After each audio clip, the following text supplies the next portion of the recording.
Many Toyota owners have a feature that should make life easier, but often does the opposite. I'm talking about Toyota's Qi wireless charging pad. You get in the car, set your phone on the pad, and expect it to charge. For many owners, it doesn't.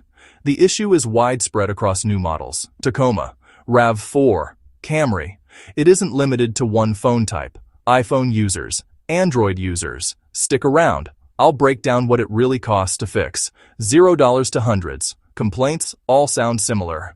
The light comes on. The phone shows charging. Then, seconds or minutes later, the light goes out and charging stops.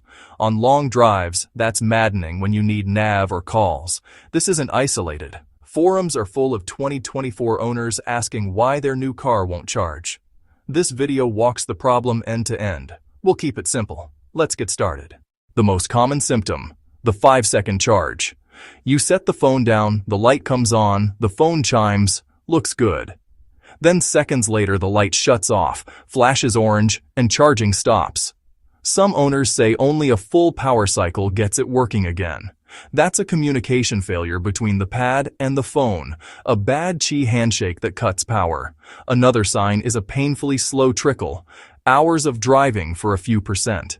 It barely offsets use, never actually builds charge. Heat makes this worse. The system throttles or stops when temps rise.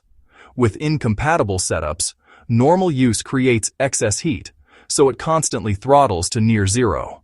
Alignment sensitivity is common. You end up sliding the phone around to find the one tiny spot that works. Hit a bump or turn, it shifts, and the charge drops. Some owners even hear a small motor hunting for the coil. Cases, even thin ones, add distance, making alignment and sensitivity worse. It may charge an older iPhone 11 or certain Samsung models, but refuse an iPhone 12 or newer, a big clue. Before you spend time or money, run these quick checks. Step 1. Remove your case. Many cases block wireless charging. Avoid magnets, metal plates, and card holders. They disrupt charging. Place the bare phone centered on the pad. If it stays charging, the case was the problem. Align the coils. Center, then micro-adjust up, down, left, right. Try a slight rotation. Find the one sweet spot that works reliably. Clear the pad. No coins, keys, or cards. They can trigger errors. Keep the surface clean and empty for a solid connection. Test with a known good phone that works on other key chargers. If that phone charges here, your pad is likely fine. That points to phone or case compatibility. Note: MagSafe magnets and similar hardware often cause issues. Toyota has acknowledged MagSafe incompatibility in dealer guidance. Use a thin, non-magnetic case. Qi-certified cases can help. Start with these free steps before considering paid options. Section 4. Toyota's official stance. There is no safety recall for the Qi pad. Recalls are for safety risks. Instead, Toyota addressed this through dealer guidance. The guidance is Technical Tip TTT075424, acknowledging MagSafe device incompatibility with Toyota's Qi charger. At the dealer, technicians follow that tip.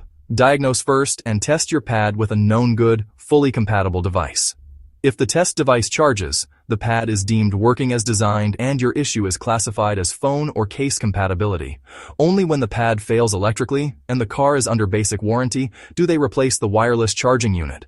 Expect a diagnostic fee equal to about 1 hour of labor. Set expectations before you book. Section 5. Costs and best options. 1. Free compatibility fixes. Take the case off or use a very thin, non-magnetic case. Cost: $0. Often an instant win. If bare phone works, buy a simple non-magnetic case if needed, small expense. Try these first, before any shop visit. 2. Dealer diagnostic. Expect a fee just to check the car, about $150 to $220, depending on labor rates. If the pad fails and you're out of warranty, costs rise fast. Parts plus console labor. 3. Out of warranty replacement. Roughly $300 to $800 plus. Independent shops may quote $200 $600, but run into the same compatibility and parts limits. 4. Aftermarket charger. Many owners bypass the factory pad. Quality MagSafe compatible mounts run about $30–$120 and fit cleanly in or near the pad spot. They align reliably and usually charge faster. You can leave the Toyota pad off or pull its fuse and just use the new mount. That one-time cost is less than a single dealer diagnostic. Bottom line: 1. Free fixes first. 2. Dealer only if needed. 3. Replacement is pricey. 4. Aftermarket is the best value for consistent charging. Up next, the root cause. The iPhone 12 introduced MagSafe, a ring of magnets behind the phone. Those magnets can interfere with Toyota's Qi pad design. Some Samsung users find removing the S Pen lets wireless charging work. Extra components, magnets, metal plates, or certain cases can break the handshake.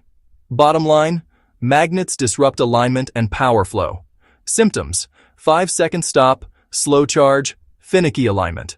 Causes: MagSafe magnets, heat throttling, pad sensitivity. Actions: DIY first, then dealer or aftermarket. It affects 2024 models like Tacoma and RAV4 across phone brands. If you rely on nav or calls, consistency matters more than the factory badge. That's why many choose a MagSafe-capable aftermarket mount that aligns every time.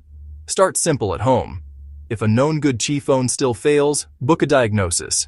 If compatibility blocks you, pick a reliable aftermarket charger. That's the root cause and your path forward. What did you choose? Like, subscribe, and comment with your Toyota model and phone setup.